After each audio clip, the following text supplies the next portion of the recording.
World Financial Group offers entrepreneurs from all backgrounds the opportunity to start their own business on a level playing field.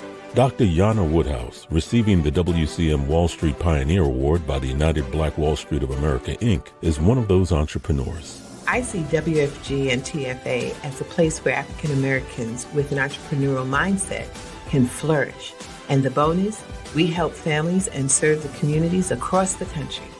To learn more about us, go to worldfinancialgroup.com.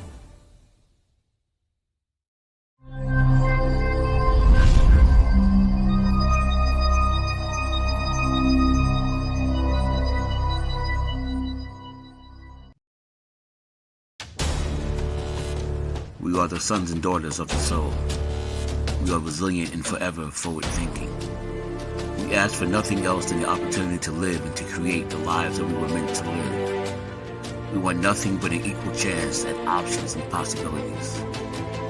The same possibilities and options to live out our potential as our fellow man. We want to be heard, understood, and expressive in our reality. We are the future. We are the creative. We are here.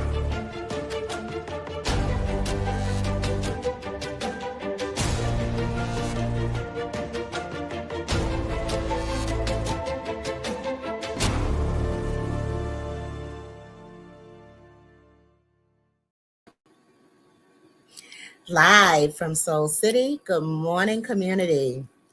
Now, Good Morning Community is a platform where members of the community can find out more about small businesses, artists, entrepreneurs, and members of our community, as well as community-based organizations, how to get involved, how to connect online, volunteer, or donate, as well as some of the services and resources they provide. At Good Morning Community, we offer encouragement. We share resources, and we encourage you to hold yourself accountable. And most importantly, we genuinely want to see you win. My name is Eartha Watts Hicks. I'm the CEO of Eartha Tone Books, publisher of Love Changes, Graffiti Mural, and A Planner is a Girl's Best Friend, as well as a freelance writer, editor, and PR writer and affiliate for BlackPR.com, executive editor for Harlem World Magazine, and longtime member of the Harlem Writers Guild. April is National Poetry Month, so I will begin with a poem, and this one is one of mine. Mozambique sapphire, gemstones fit for a crown, mystique ever so luminous. I saw an African queen wrapped in iridescent jewel-toned silks, an actual queen from Africa with skin black as a night without stars, carrying a purse worth more than my home. Now, that particular poem is fits today's show because we have an amazing guest. Our amazing guest, today's special guest, is Vedeta Hanley. And Vedeta Hanley is a trailblazing fashion design expert and entrepreneur with boundless creativity. She holds a Master's of Science in Innovation and Entrepreneurship from Full Sail University, where she was the salutatorian for her graduating class with a perfect 4.0 average. She then embarked on a career spanning decades in fashion, graphic arts, and innovative brand strategy, managing multi-million-dollar fashion lines, designing award-winning pieces, and creating groundbreaking graphics and technical designs. And she's collaborated with renowned fashion houses such as Ralph Lauren, Abercrombie and Fitch, Jones New York, Cynthia Rowley, Ellie Tahari, which is my favorite designer. And she's been helping these iconic collections further shape their global reach. Now, as CEO of her own Illusions and Design full-scale fashion development company, she seamlessly integrates creative design, creative direction, marketing, and production. And her bold, chic, signature design collections, the V Hanley collection and Genesis and Luke, will debut this summer where she will be blending sophistication with everyday versatility for men, women, and children. And these fashion lines will be available online and in stores nationwide. Now, this visionary has also been featured in major publications, Boss Magazines, Latina Upscale Magazine, YM Fashion, and Vedeta's personal motto is, I see the future of fashion as a perfect blend of fashion, comfort, and technology. Let's welcome, big hands up for Ms. Vedeta Hanley. Thank you, thank you, thank you, Vedeta. Vedeta. Um, I'm amazed. I'm amazed at what you do, how you do it, and how long you've been doing it, because I just absolutely love fashion. Um, can you talk about what got you started in the world of fashion and what was your first step?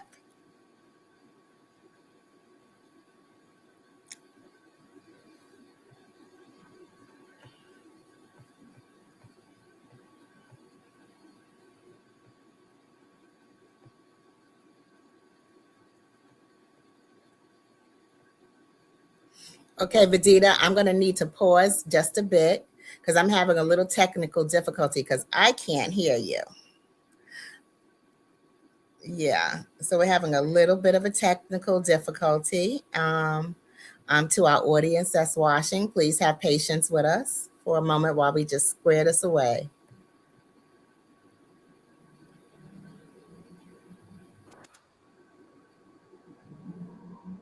Can't hear you. Okay.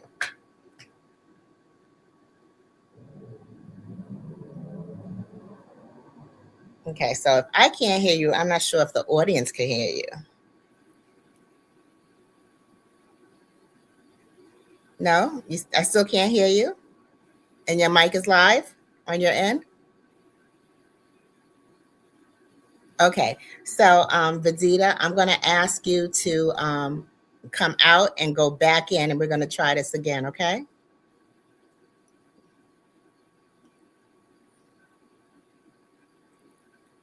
Yeah. Thank you for bearing with us.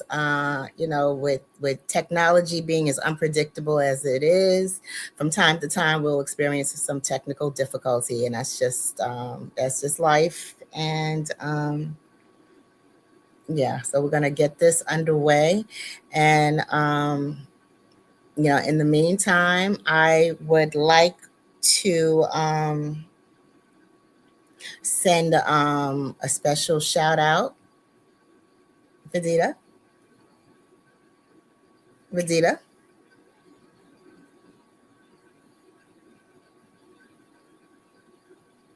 Yeah. Oh, okay. So in the meantime, I'd like to mention that the past couple of months have been difficult for some of my friends and family. So I want to send special prayers and shout outs to my friends and family who are going through a difficult time right now. And you all know who you are. You're in my heart and in my prayers. And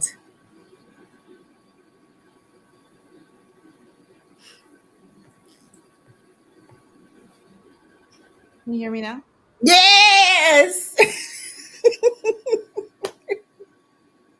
I hear you perfectly, Vedeta. Perfect. Oh, perfect, perfect. Now, how did you get started, girl? How do I get started? I actually went to school for graphic design. And I did that for a while and I loved it. I had a lot of cool opportunities doing that. And then I really don't know how a company got my resume because I didn't even apply. So that's God. They started hiring graphic designers as Uh-huh. design assistants to help them with the CAD work because a lot of designers were converting from hand sketching to computers. But Mm-hmm. like FIT wasn't teaching that skill yet. So they started hiring graphic designers to like get the work done. So I was hired as a design assistant, CAD assistant, and then I just kind of like started working up from there. And then on top of that, I did go back to FIT, so that I end up mastering the sewing, the specking, the teching. So I understand the whole garment, the whole gamut of everything. Um, but yeah, that's kind of how I started in the fashion industry. I was always a person that liked fashion. I always just liked to dress. That was just always my thing. I just always had a nick for what was going to be in style. People always like copied my style. So that was just my thing. And then it's like actually my bloodline. My Mm-hmm. uncle came here on a work visa as a master tailor, and my grandmother came here as like her dream was to be a fashion designer. So I guess it just poured into me. So now I'm the one carrying the dream. Oh wow! I mean that's amazing. That's amazing how sometimes your passion, it may not manifest for you immediately, but sometimes that dream will manifest within the bloodline. So, kudos to our ancestors who dreamed of us before we were ever here, Mhm. and who dreamed purpose into our future. Because that's just profound and amazing. Um, I love how you didn't even necessarily want to go into fashion, but you found your way into it through an opportunity you didn't even expect. And I loved it, so I stayed. And what was crazy was like my first boss was really like Devil Wear Prada. So I don't even know why I stayed. But I really the experience was crazy, but the actual like putting things together and doing the graphics, the tech packs, there was something fun about it. And then Mhm. I just started getting more calls to do it. So I was like, oh, okay. And then I ended up at G3, which was a cool experience. And Mhm. working under like Carl Banks. And then from there I went from Ralph Lauren. And then after that it was just like sky's the limit. It was really cool experience. Wow. I think that's amazing. Um, yeah, because I'm gonna tell on myself just a little bit, and I'm gonna also shout out one of my best friends in life. Her name is Keisha Stewart. Mhm. Now, Keisha Stewart was a young lady who we were born 5 days apart, Mhm. right? So we're probably all through life, we're probably the same height, same weight, same look, same almost everything. And the reason why we dressed the same was because Keisha Stewart dressed better than me, and everything Keisha got, I said, Keisha, where'd you get that? And she would go, oh, I got this from Young World. My mother went to Bloomingdale's for this. And well, if Keisha had the blue snowsuit, I went and got whatever was left on the rack. Only the white was left. I had the same snowsuit in white. So Keisha was the one that was setting all the trends and fashion in the hood. First with a blue sheepskin with the blue sheepskin hat. Keisha had it. You had to get it because Keisha made the statements. If she wore it, you had to get it. Now, wasn't until much later that Keisha was like, hey, you know, I kind of like having my own style. Y'all need to go find your own. She ain't say all of that in the beginning. She just had a whole bunch of say, hey, copycats all around. So I think and I said all of that to say this. I think it's amazing that you create a vision that you want everybody to mimic. Yeah. That part is amazing. You're like, this is style I see, the vision I see for style, and I don't care if the world wears it. I would love the world to wear this. I think that's very generous and very giving. Yeah. So I have to ask now, what is your favorite color, and who is your favorite designer? Okay. Ooh. So my favorite color is purple. I love purple. Purple is like little hints of everywhere in my house. Um, and then who my favorite designer is, I have different ones for different reasons. Um, so I like Roberto Cavalli for his print. Um, I like Ralph Lauren for his business skills. Um, who else? I love Cynthia Raleigh for her whimsical Yes. thinking. Um, there's so many. Each one I like. There's so many ones that I'm like, okay, I like this, I like this. But like, yeah, each and also I don't necessarily have a person that I love Roberta Cavalli, but there's like certain I feel like each person has their own like oh Oscar de la Renta. I love his craftsmanship. But like I would say like each time you go to like the stores, I do my research, like there's once like there'll be like one brand that I'll be like, oh, they hit it this year. And then next year I'm like, well, what happened? So I don't really necessarily be like, oh, this is my person. But like I said, like Oscar de la Renta, he is very consistent. Like you're always gonna know you're gonna have like quality work. So but yeah, I just thrive off of each person's inspiration, what they're doing that season. And I just feel like whether they're like famously known or just like an independent artist, I feel like everyone has something to contribute and I get inspired from all of them. Wow. Wow. Mm.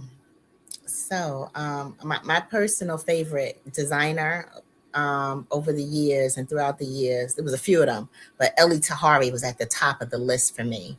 Mm-hmm. I used to love Vertigo, and it was in that order: Ellie Tahari, Vertigo, and then Calvin Klein. Mm-hmm. Right, because I love the tailored look, the fitted look, and Ellie Tahari's blazers just used to just fall beautifully. Mm-hmm. Um, um, I got Who one. I like right now, Giorgio Armani. Oh my god, I love what they're doing right now. But Yeah. that's how I'm like each season. I'm like, this is my person. I'll get excited about a certain like brand, but each time it's kind of different. But Giorgio Armani right now is my brand right now. Wow. In the 80s, Giorgio Armani had an amazing t-shirt. Mhm, They had a store. All the stores used to be in the 50s, like 57th Street, all the way over to Fifth Avenue from Lexington, mhm. um, all the way across 57th Street and up and down from about 50th Street to about 60th Street were all the design houses, Pretty cool. especially along Fifth Avenue. Mhm. And I used to always stop into Giorgio Armani just to look at the t-shirt and to walk out with their little perfume samples because they would hand you little perfume samples. Mhm. So that's how things were in the 80s, back when the Gucci store had the glass elevators and the two Gucci stores are directly across the street from each other. Um, and nowadays fashion is different. It's not like it used to be in the 80s and 90s where the big statement was everything. You know, you sashayed fashionably and the clothes used to blow in the wind and everything was the silks and the cottons and the different fabrics. Nowadays, athleisure is king, Yeah, right? it's converting over, but what I would say is trending is fast fashion. It's both. So it's fast fashion, and then you have your luxury. Those are the two markets that are like standing out right now. So with the fast fashion, it's like how cheap can I find it, but how cute is it? Because a lot of people are just like, okay, I'm just buying this for the gram, so I don't want to like spend so much money on something that I'm probably going to wear once or twice because I'm posting it. Versus they'll also spend money on luxury because it's like, oh, okay, if I'm going to spend all this money on something that I may wear multiple times, at least I could show that like I'm in a luxury setting. So everyone's in that look at me moment and fast fashion moment. So it's finding that balance. If you could find a niche in between those two things, you're winning. Mm-hmm. Fast fashion and luxury. Mm-hmm. So, how would you describe your pieces to your audience? Okay, so we have two brands. So we have Genesis and Move, which is more of a athleisure slash streetwear. Um, and it's very comfortable brand. We have positive affirmations, a lot of t-shirts, hoodies. we're also in July, we're going to have a new collection coming out that's a little bit more streetwear trending, but it's more of a casual line. Like you said, like just self affirmations, knowing that like one shirt is like royalty, my DNA. I'm royalty. So just positive affirmations about yourself. The V Hanley line is more of a lifestyle luxury brand. We put a lot of effort into our fabrications, our quality. It's a brand that you could like stand the test of time. It'll be in your closet as long as you want it to be. And with that one, it's a more sophisticated brand. So it's something that you can staple. You can wear it, you could wear it to work. You could wear it to events. It's fashionable enough to stand out, but it's not like blah. I mean, I'm right here. Everybody hear me roar. But when every piece that we have, there's always something like different about it. Like so, yeah. That's V Hanley. We're fashionable, comfortable, and we always put like meet technology into our clothes. Whether it's like some of our products, we have wicking. So like our dresses, they're stain resistant. So if you accidentally spill wine on it, it like rolls right off. We also have another product that we're working on, which is a technology brand. And one of our products right now is a solar panel book bag. So while you're walking around, your book bag is charging for you. So at night, or if you are outside and you don't have access to a plug, you can just plug it into your plug it into your bag and get to work on your computer or on your phone. And yeah, so that's one of our products of many to come. That is amazing. That is that is so amazing. I didn't even imagine that could ever be in a book bag. Wow. We have more stuff coming too towards the end of the year. So that's just one product. Well, I mean, I love that you mentioned one product like that, and I don't want you to mention any more products like that because they're so innovative that I want you to squeeze every nickel out of that you possibly can. So I don't want you to tell us any more secrets. No more secrets. That one is the bomb. Okay. My next question was, I'm taken aback by that with the book bag because I can see, kids needing that for their iPad, for their cell phones, for their laptop, and for taking notes wherever they are. So I'm amazed. My next question was going to be your luxury line, right? If you can envision one person wearing your luxury line, anybody, who would you love to see in your luxury line? There's so many people. So my luxury line. The women's line, I would love to see Rihanna. I would love to see Taylor Swift. I even like Oprah. And for the men's side, he's a model. I always wanted Tyson Beckford. I always wanted him to model for me, or like they kind of have the same look, like a Tyrese. Who else? I'm open to like whoever the universe brings to me. No, I mean, I ask you because I'm an artist in my own way. I'm going to say own way, not own right, because what you do is amazing. Writing is a different kind of art, and Tyson Beckford secretly has been one of my muses in writing for my characters, so I get it. And then he owned the 90s. It's like you couldn't turn a magazine without flipping the page over and looking for a polo ad. Because he was the face of Ralph Lauren for a good hot minute. Yeah. Oh yeah, I forgot about that. Yeah. I didn't forget. Yeah, like I'm open to like I don't really have a person that I'm like, oh, I have to have that person. It's just whatever makes sense. I'm really open to anything. No, I definitely get it. And then also there's a young lady now, Tayana Taylor, that Oh, yeah, I love her too. oh, Oh, she's I love her. blazing the I red love her. carpet. Her It's body like is amazing. she walk across the red carpet, nobody cares who come across it after. So Her body is amazing. Yes. what? Yeah, and she's a mom. I think she has 2 children. Yes. So if Oh, you can she has imagine, grown up so much. I met her. I used to I used to do a talent showcase like a long time ago. And I remember she came to the like this is right before she got signed. And I uh-huh. remember her coming to the audition and she was like so shy. So to see her the No, way she is now is like so amazing how she has evolved since then. Yeah. it's amazing to see. It's amazing to see someone just Awesome. their dreams just coming to fruition, and them being at the top.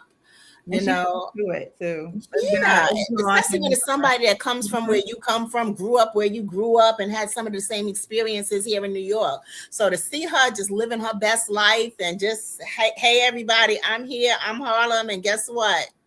Yeah. So We're yeah, doing it. really You proud know, of I think that's amazing, and that you do a luxury line. I could see hopefully, you know, her wearing one of those embodiments that you put together from the page to, you know, to the fabric to the stage, or wherever it takes the person wearing it. Um, Now, here's the part.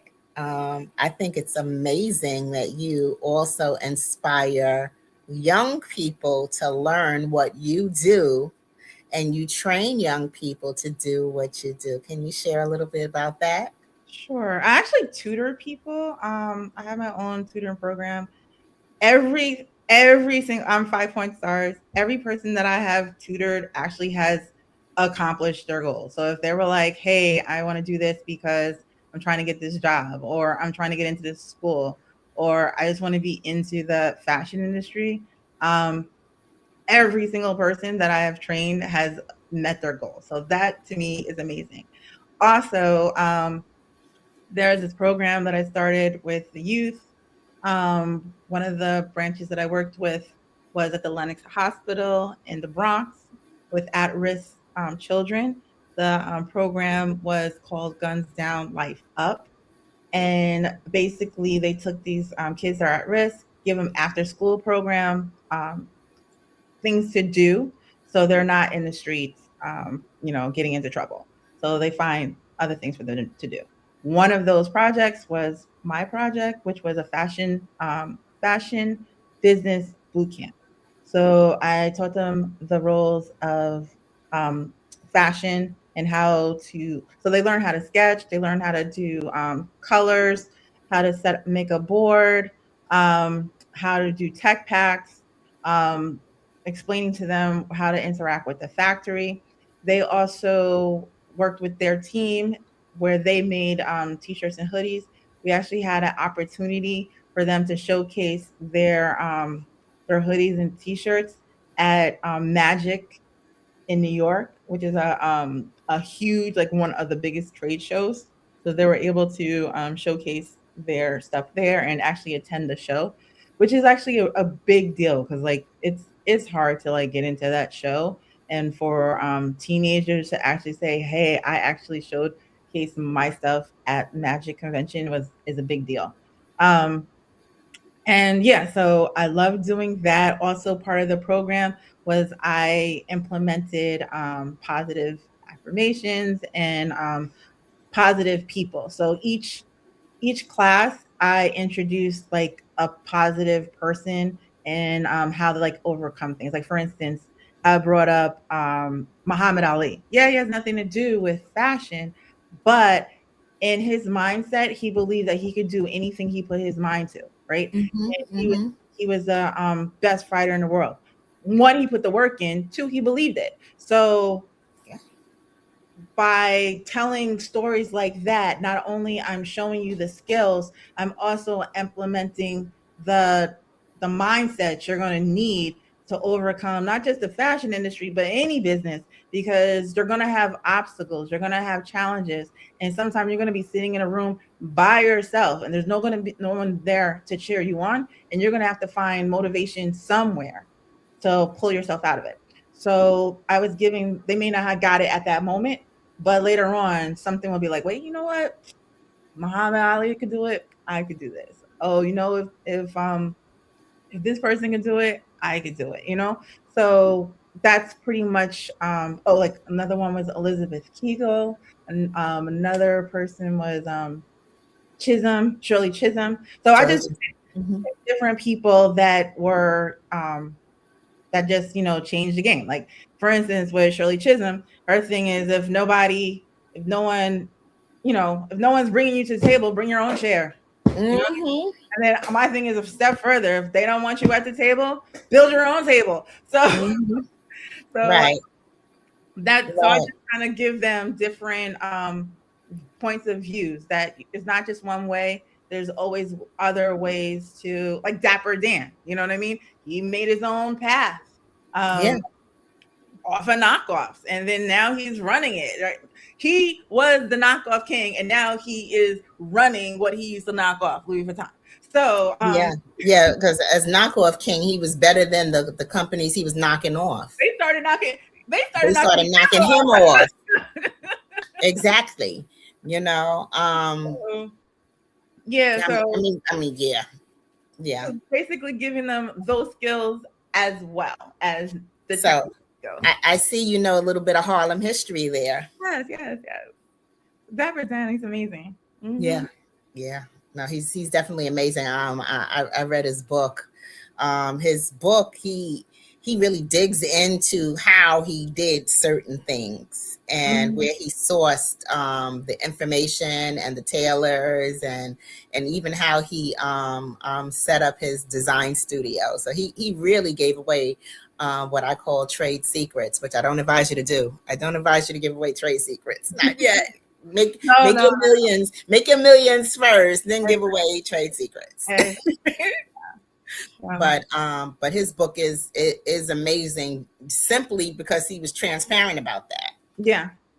But and then he's also a gentleman.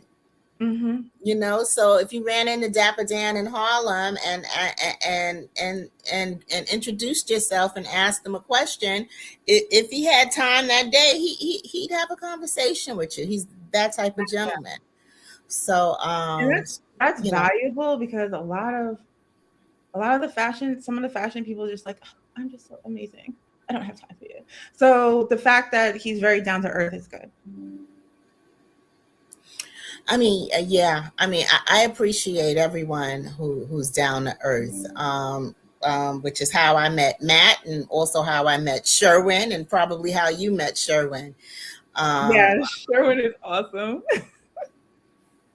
Shout out to Sherwin Excel. And if you don't follow him, you should. And if you don't follow Vedeta Hanley, you should follow and follow me. I'm at Eartha Tone all across social media.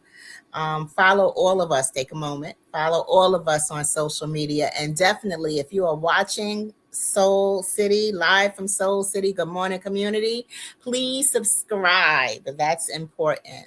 That's important because new shows come out, and we're definitely going to invite Ms. Hanley back. So please subscribe. Now back to our conversation. Mm-hmm. We have a question from the comment section. Mm-hmm. Oh, no, it's someone making a remark. Definitely build a house and put your tables in it with the chairs that you own. Exactly. So that comes from someone. It's yours. Mm-hmm, that's coming from someone who's watching live right now. And he has the idea. And that's what we're doing over here. I worked in the industry for so long, great experiences. And then there are some challenges. And if I'm being honest, there's definitely challenges of color. And so with that being said, we still got to represent, we still got to go to work every day.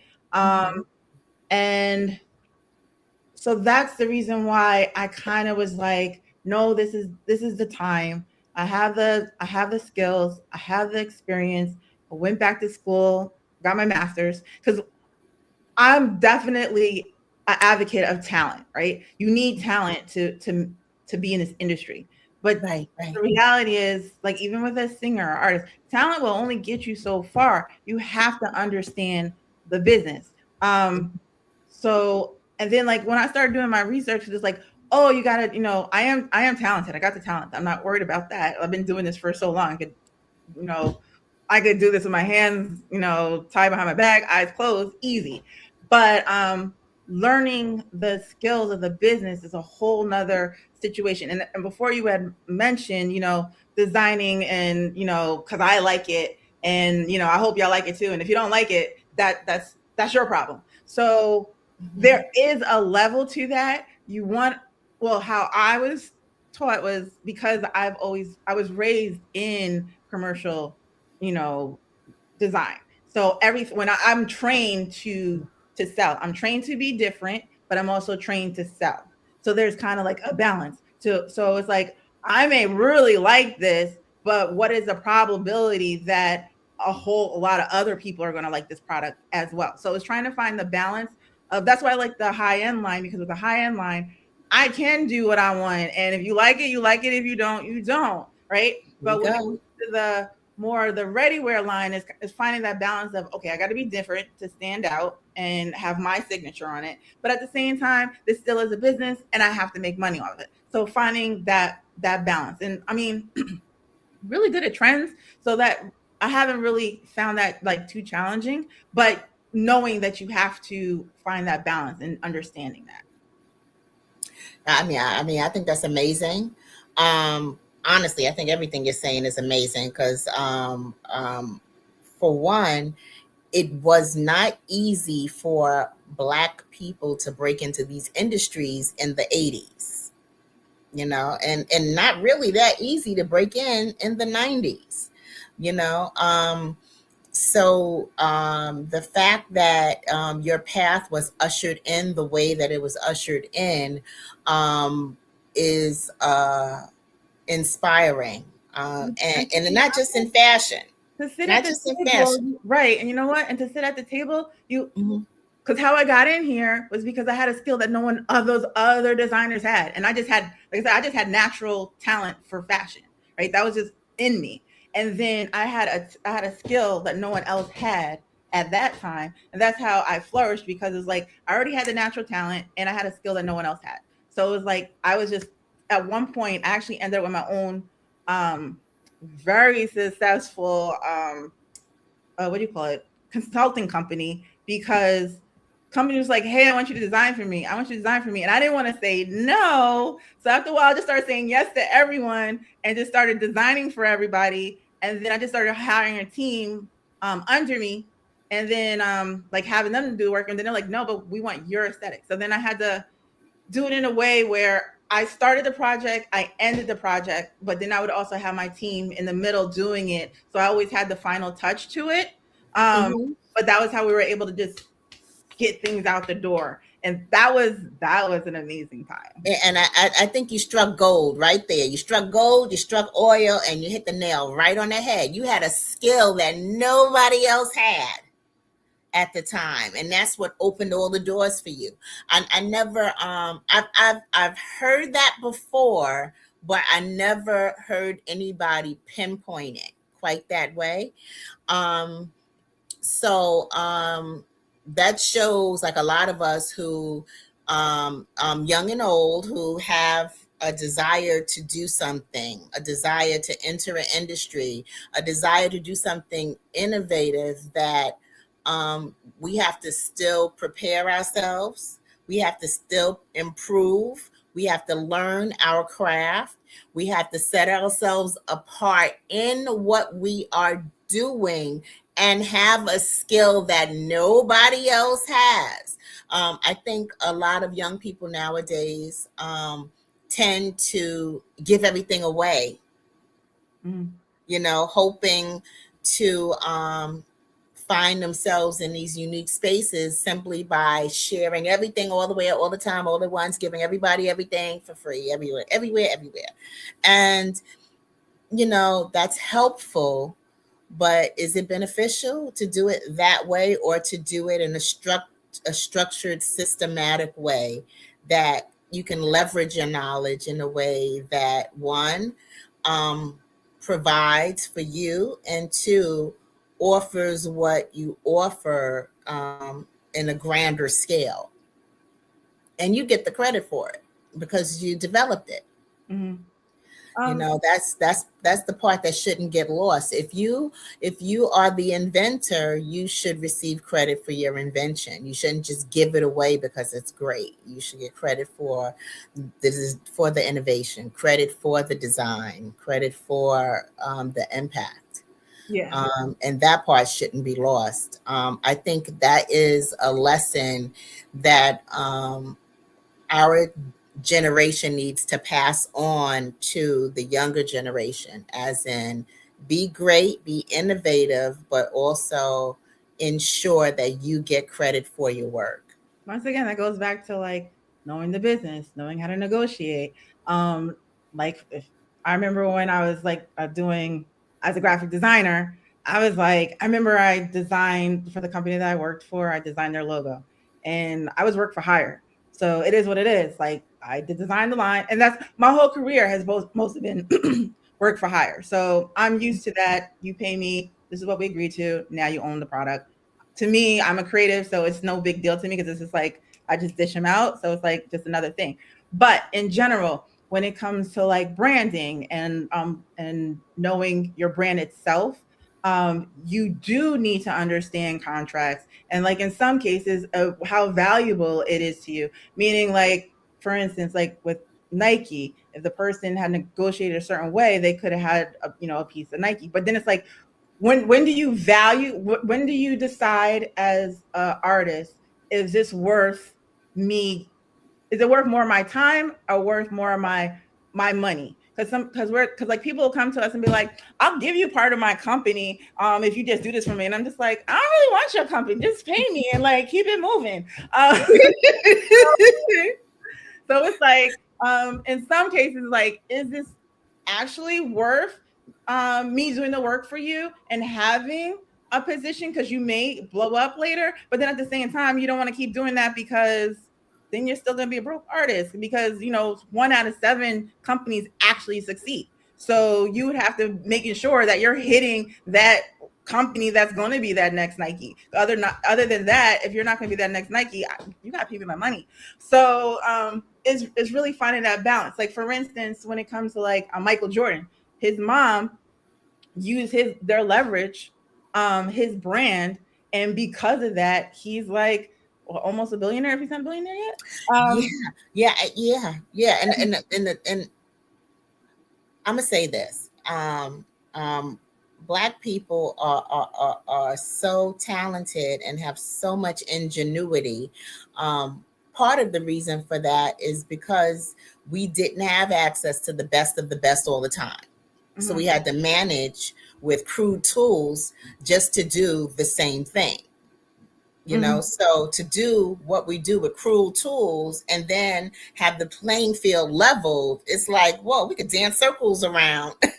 We could dance circles around people if the playing field is turf and grass instead of rocks and things that we had to climb over just to go to the same place and do the same thing. And that's the beauty about us. You give us the rocks, you give us the thing, we ain't got no shoes on, but somehow we're going to end up still outrunning you out the end of the day. And that's the thing that I had. That was like the one thing, because like we were talking about before. Like if you are a person of color, not just fashion, but it's like I feel like that I had to be the most talented person in the room. I had to be the fastest person in the room. I had to be the most skilled person in the room. I had to be the most articulate person in the room. If I wasn't these things, I could not sit in the room. Most of the companies that you mentioned, I was always the only Black person in that position. So I had to stand out in order to say I deserve this position. But then at the same time, because I have to outwork everyone and I have to be faster, I have to be better, now you have people hating you because you're faster and better than them. And like, who do you think you are? So you get it both ways, because you got to be better to get the job. And then now that you have the job, everyone's hating you because it's like, why are you moving so fast? You know what I mean? So, but I have to, because if I don't move fast and I'm moving as fast as you, then I'm slow because you're trying to find a way to make me trip. So I have to be better than you, because the expectations for me is different than you. It just is what it is. So, and because we had to run with no shoes on, I'm just saying, like, because it was so much harder for us, that like when you put us in a room, it's a walk in the park, because y'all don't put us through the fire. So it's like, okay, this is nothing. or it's just a basic understanding that obstacles only make us stronger. Mm-hmm. Obstacles slow us down right now, but only make us stronger. There's no, I think it was Denzel Washington that said, there's no bigger threat to success than ease.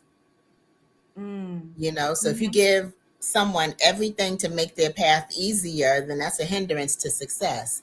And going back to what you were saying about understanding your value when negotiating these contracts, I keep hearing this story going around about Dolly Parton, and how Dolly Parton had written "I Will Always Love You," and it was a hit for her. Mm-hmm. Then here comes the king of rock and roll, resident of Graceland, who wanted to use that song as part of his repertoire. And he approached her and wanted to record the song "I Will Always Love You" under the condition that he gets 50% of the royalties for his estate. And Dolly Parton was heartbroken when she had to tell him no. Mm-hmm. Right? So she turned that down and had her moment where she had to kind of, revisit that decision and wonder if she made the right decision or not.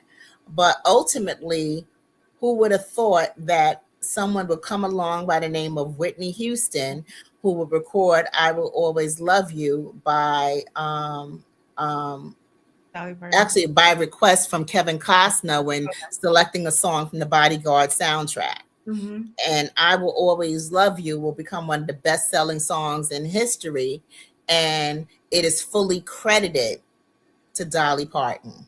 Yep. And once again, the business. I was trying to explain this to one of my friends who's an artist. It's like, okay, you could be an artist, right? But at the same time, it's business. So Dolly Parton does not have to go on tour. She does not have to do a thing, right? But she's at that. Whitney Houston is making money and money and money, more money than her original song when she first did it. And she don't have to do nothing. She just collects the checks. That is business right there. Like, you want to be an artist. You want to be let's face it. She would not be here if it wasn't for the talent. But the business of it is, now that I'm talented, now that I have this song out, how do I make this work for me over and over and over? That's the business. Right. And the thing about it is, artists really don't understand that intellectual property is their asset. Mm-hmm. It's an asset, and it's not something that they can attach a value to right now. But if they believe in themselves as artists, they need to believe in their intellectual property. Mm-hmm. So that is what it is. And young people need to understand ownership of what they know, what they do, what they create. Yeah. Even in the fashion industry, it's knowing that you're balanced. Like, once again, are you okay with being work for hire? And then if you're not work for hire, making sure that you could get paid, meaning like, okay, if I'm doing this project and I want my name on it, are we doing a collab? What is the percentage of this collaboration? Am I getting any upfront costs for it? Also, if you are doing it, make sure that you have your barcodes. So, for reason why I say barcodes, because that's how you track your sales. So every time someone buys your product, you online or in the stores, they know that, okay, I'm making this amount of money. So if the company that you're working with is not giving you your checks that are due, you're allowed to at least go through these statements and be like, this is due to me. But Mm-hmm. once again, it's knowing who you're working with, making sure all those things are agreed to, and making sure that they're accountable. Because there are some people that'll be like, oh yeah, let's partner up, and we're gonna do this brand. And if your contract's not right, and when it comes to expenses, they could be like, hey, I'll give you 30% after all sales, right? But after all expenses and everything else, you may not make any money because it costs so much to do it. So now you're still in the red, and you just did all this work for nothing. So once again, it's going back to knowing what your contract is. Right. I think that one, I think that you are a wealth of information. And I think that there are so many lessons in aside and apart from the construction of a garment to making it look beautiful. Um, as an artist, we need to understand the business side of the art and how to turn the art into numbers, how to monetize our art, how to turn it into a business, how to turn those business numbers into profit. And um, I believe your value is growing there as well as it is growing in the aesthetics of your design. So I see great things for you because you're doing amazing things in amazing ways, and you're doing it selflessly and in a smart way, teaching young people about intellectual property, about the business of fashion, about the art of fashion, as well as the skill building, Mm-hmm. and you're giving people hope just by doing what you do. Thank you. Um, is there anything or any special message that you would like to impart to young, I'm going to say young fashion designers, but I'm going to say, in addition to young fashion designers, I'm going to say young designers of anything, whether it's clothing, books, visual art, music. Is there any message that you would like to impart to young designers right now? Sure. If you feel like this is your calling, go for it. Each person is put on this earth with their own individual style. Find your niche, find what drives you, and build off of that. Find what your mission is. It could be dresses. It could be the way you do your dresses. It could be a way you apply certain things. Just find what your niche is and go for it. Also, I would say don't get stuck in one thing. Always evolve, always trying to find new ways of learning. Like I said, when I got into the industry, it was because I had a skill set, but that skill set is now common. So now I still am learning. I still learning new programs and evolving. So you always have to keep growing, be open minded, um, stand firm in what you believe in. Um, don't don't compromise yourself and your integrity to get where you want to go, because if you have the skill set and you have the determination and you get up every day and do it every single day, it's going to show up. The work will show up. So don't compromise, keep pushing, and it'll happen for you. I mean, that's amazing, and that's the truth. And uh, I'm simply amazed by you, what you do, how you do it, where you've come from, where you've been, where you're going. Now, are you a New Yorker? I am born in New York, well, but not New York City. I was born in like Westchester, like White Plains area. But I'm always in the city. My grandmother is like when she came to America, she came straight to Harlem, and she never left. She died in Harlem. That is her home. So I was there on the weekends.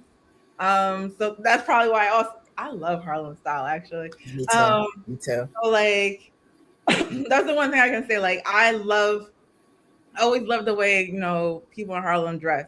So it's like on the weekends, and we would always go shopping on the weekends. So we'd always go to like 125th Street and 116th Street. And they don't, and then we used to go to the Mart. They don't have none of those places anymore. Everything is like, cookie cutter now. But we used to go there, and that was like the fun thing about it. That's what's like I always had like my own fashion sense because like I always would go there. So like we would shop there on the weekends, and then when I go to school, no one never had what I had because I was always shopping in the city. I was always shopping in Harlem, and so yeah, that, like because my grandmother there, we always would go on the weekends. We would always shop on the weekends. Every now and then I would go to Queens, but like Harlem, that was my go-to place. And then like even with like the Mart, that was fun too because then you get to haggle and be like, well, I want this for like $25. I don't want to do it for 30. And you would just like haggle with them. It was just like a whole like energy about it. And then also what was cool was not just like a whole energy and like the lifestyle. I just oh, my grandmother, that's what I wanted to say. Like my grandmother, because when we came here, we came with like hardly anything. And like I said, everyone in my family knows how to sew. So I know that I know how to sew as well. But she would literally go look at like a magazine and buy some fabrics, and that is what and my mom would be looking like she had designer clothes all the time. But my grandmother would just like she didn't even need to like buy a pattern. She would look at her stuff and just cut it and bam. Like same thing. I don't really buy patterns. I just cut it and just, do what I gotta do. But yeah, so it was always like a thing for fashion in my family, but it was never like a privilege type thing. Like, some people like, oh, I'm a fashion designer. It was just like that's just what we did. It wasn't nothing that was just like, oh yeah, I just made that. But it wasn't nothing like, oh, look how amazing I am. It's just the same with me when it comes to my work. It's like, yeah, I design, it pays my bills, but that's what I do. But it doesn't define me as a person. Gotcha. I'm originally from the Boogie Down Bronx, and I was claiming Harlem on the weekends because I have family in Lincoln Projects, so I know exactly what you're talking about. And the Bronx is the Bronx, but Harlem was Harlem, and Harlem had culture woven all through it. Back in the day. Not that it doesn't have it now, but it was just an expression of Black style and Black music and Black everything, the aesthetics. There was value in everything we did in Harlem. So to share that, to learn that, and to experience that, I know exactly what you mean and exactly what you're saying. I also like to shout out Dr. Yana Woodhouse, who's also watching, and hopefully we'll have you on her show as well. I think your mic might be muted. Oh, I'm sorry. Yeah, that's okay. So I know exactly what you mean. Like I said, I was claiming Harlem on the weekends myself, even though I was from the Bronx. Mm-hmm. And I think that's amazing how you took that. You watched what the women in your family were doing, and you found a way to take that to a grander scale, because back in the day, nobody really valued sewing. Sewing was a craft that was considered, oh, nobody does that anymore. It was like making your own ice cream. Mm-hmm. If you can go to the supermarket and buy Haagen-Dazs, why make your own ice cream? Oh, they sell stuff in the stores now. Why are you going to make your own clothes? That take too long. Mm-hmm. So people were kind of just, they were kind of bored with the concept of sewing unless they wanted to go into fashion, and a lot of people didn't respect sewing the way they do now. Sewing was like cooking from scratch, mm-hmm. Sewing was like cooking from scratch, making ice cream. It was, or baking your own bread. Nobody really cared about, because I'm saying that because the women in my family sewed as well. And I remember my grandmother bringing that old Singer sewing machine out the corner, and the Singer sewing machine was attached to his own table, and it kind of flipped over. Mm-hmm. It flipped over and became alive when she Mm-hmm. made it work. I don't even remember if there was a cord on it. I just know it made a lot of noise. You know what's crazy? Like, she showed me how to sew, and I'm like, why am I doing this? Like, I don't see the point. Okay, all right, I know how to sew. And then she's like, Dita, you need to go to FIT. I'm like, what is FIT? Why I want to do that? Like, I want to do that. And it was just funny because, like, when I was young, I'm like, why am I doing that? And then, like, I end up doing all of that. Yeah, it's the same. I remember that old Singer sewing machine, the one that made all the noise that I was afraid of because I was afraid of needles. I remember that, and then I also remember her making ice cream from scratch. Mm-hmm. And her ice cream was so delicious. And now I sit and go, you know what? That ice cream was so delicious, and I don't know how to make it. And I used to watch her put the ice in it and crank it, and the this and the salt and the this. And now I don't know how to make homemade ice cream, but I had the experience of having homemade ice cream, but wasn't even interested in learning how to do it. Mm-hmm. Yeah, we don't appreciate it until like later on. Yeah. I tell young people, or at least I've told young people, I say, if you still have your nanas, you still have your grandma, you still have your great aunts and your great uncle, spend a day, spend a weekend, spend weekends with them to have them tell you what their life was like and the things that they love, because there's value in that history. Mm-hmm. Is value in that history. Honestly, in days like today and times like now, there's more value in that history than some of the things we got going on right now. You know what? Speaking of history, which was interesting to me. So I remember I was at this company that was very challenging. I'll admit it was like racist. They were like, you don't belong here because of the color of your skin. And I was just like, I'm here. You're just going to deal with me. And they made my life like really challenging. And I was invited to go to a family reunion.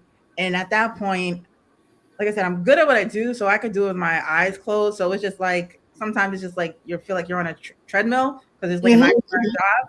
And it's just like, I'm here, I'm doing what I could do because I know how to do it type thing. But it's like, what's the meaning? And that's where I was at that moment. I didn't feel like I was growing. I was just collecting a paycheck, and just being challenged at the same time. So I went to this family reunion, and I was just like, yeah, I'm here. But what that one moment changed, I would say, the trajectory. Because at that point, I was just like, yeah, I got accepted to this school, but I don't know if I want to do it. And yeah, work is this. They're like, oh, you're a fashion designer. I'm like, yeah, that's what I do. And then when she was like, well, let me tell you about your family. I'm like, yeah, okay. And she was like, do you know that the Hanleys and I forgot the other name is like a long list of like designers and tailors? And I was like, really? And she was like, yeah. She was like, when we came to Nevis, she was like, she was like, our family was the family that everyone came to for their wedding dresses and their suits and everything. And I was like, really? And she was like, yeah. And she was like, they were even the first, one of the first families that have like buggies. And I was like, really? She was like, do you know where you came from? I'm like, really? And then she was like, but Nevis is British rule. And she was like, they were, and that was the one thing about my grandmother. She was like the elephant. Like, she remembered everything. And she was the one that kind of like told the story of the family. And so this particular aunt, she was kind of like tracking everything. So long story short, she was just like, where the airport is today was where they used to live, but they kind of took it over. And then we had to start all over, which is how the great uncle ended up in America, because they had to start all over. And he's a tailor, sewer. So he ended up in America, which was cool. Nice story to know, because what they teach you in school, all black people came on a slave ship. So It was interesting to hear. Wait a minute, we volunteered to go to America, and we were paid to like to work. And then so that's what he did, and he built himself up. And then my grandmother, he brought his sister, and then that's how my grandmother came, which is why she had the dream of becoming a fashion designer, because he had because he was doing it. So it was like, oh, if he can do it, I can do it. Unfortunately, and this was like years later, and she came in like the like late 60s, 70s. And they were like, well, it was around the time of segregation. And they're just like, nah, you're not going to be no fashion designer. Here's a bucket and get to mopping. So it never stopped her. So she still like made clothes for people on the side, and she worked hard, got her degrees, and everybody that's on my side of my family, my grandmother actually brought over. But within that, with the aunt that came over, she actually came through Ellis Island, which was also interesting because it's like, once again, like you always hear Europeans came from, Ellis Island, but she and people from Africa, people from the islands also came through Ellis Island, not just Europeans. So that was cool to be like, oh, okay. And then my cousin was like, well, you got all these skills. I think you should go to school and get your master's. So I did. So I was like, when I left there, I was like, you know what? I think I know what I want to do. So I went, I got my master's.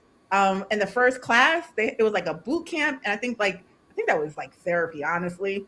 It was just like retrain my brain on how I was going to do this and what my purpose was. And then after that particular class, it was just like, all right, I'm ready to go in a new direction. So once I graduated, I was still like freelancing for people, but once I graduated, I made up my mind that I was going to have this company. I was going to grow this company. Not only grow it, I'm going to make my own table. Because if you don't like, if I have to keep fighting with you to sit at your table, and I'm just as good as you, if not better, I'm going to come over here, make my own table, bring other people to the table so everyone else could be appreciated. I'm a big advocate of not just for Black people, but for diversity. If you like, when I did my studying and stuff, I learned that actually the companies that were the most successful were the ones that actually had diversity, because that's what, especially if you're a creative company, that's what brings, life to your company, the creativity, the different opinions, different point of views. So that's what makes the company actually successful, is having those different point of views and not just being like one-minded. So when I left there, that kind of like changed the trajectory of my life. It kind of gave me like the footing that I needed, that like, okay, I know this is my dream. I know this has been my dream, but it's just like, wait a minute, this is not just my dream. This has been a dream that's in my DNA. And I was like, I got to figure out how to make this happen. And that I'm here now doing it. Excellent.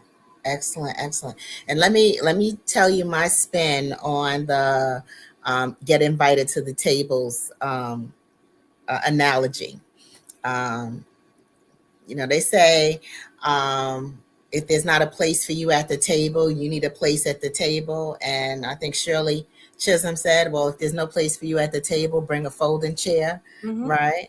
And you say, if there's not a place for you at the table, don't bring a folding chair, build your own table, right? We had somebody say, hey, build your own house, get your own table that you own, and have your own table and chair that you own. My take on that has always been, why bring your goodies to the party if there ain't a plate for you? So if it's your goodies and you go into the party, why show up at the party if there's not a plate for you? So make sure that what it is that you design, what it is that you do, what it is that you create benefits not only others, but you as well. And thank you for instilling that in young people the way that you do, for doing what it is that you do, the way that you do it, in the spaces and places that you share knowledge and impart wisdom. Because it's not just about numbers. The money don't matter if you don't got the wisdom to go with it. Oh, correction. The money doesn't matter if you don't have the wisdom to accompany it. Yes. So, thank you, Vedeta Hanley, for being amazing and being amazing while sharing why you are amazing. And we'd love to have you back. And I'm going to speak to you about when you can come back. But definitely thank you for joining us today. And you have a wonderful rest of the day. All right, you too. Bye-bye. Thank you. Thank you for those who stuck with us today, who watched the show in its entirety, who will watch this show when you have a moment. Thank you to those who subscribe so that we can help this network grow. Thank you for those who follow me across social media at Eartha Tone. I encourage you, when you are watching this show, when you've done watching the show, to go back and follow everyone that we've mentioned today and subscribe to Soul City Network on YouTube. And have a wonderful, wonderful rest of your day, wonderful rest of the week. And thank you for being part of our community. Goodbye. We are the sons and daughters of the soul. We are resilient and forever forward thinking. We ask for nothing else than the opportunity to live and to create the lives that we were meant to live. We want nothing but an equal chance at options and possibilities. The same possibilities and options to live out our potential as our fellow man. We want to be heard, understood, and expressive in our reality. We are the future. We are the creative. We are here.